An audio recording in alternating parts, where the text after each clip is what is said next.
Right, this is London Magnet Fishing after a day's fishing.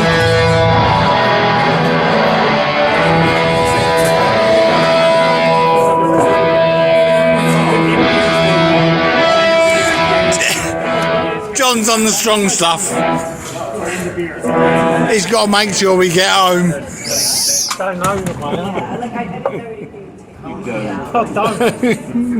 What, you don't? Oh my God, how are we going to get home then? You should drink too much.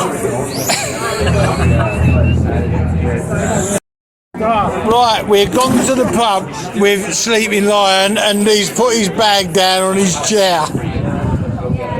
Have a look at that one. He's got his bag stuck to his chair.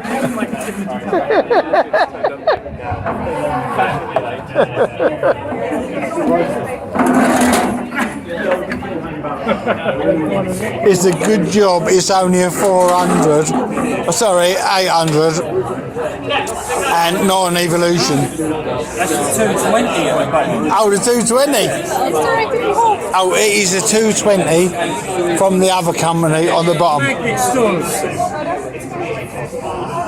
Well, there you go. 220's at the bottom. The other one's at the top. So just so you know it is. I am putting this on YouTube, so don't swear. Yeah, this steaming lime is pretty steaming. Steaming. Well, anyway, guys, that is after our session of fishing.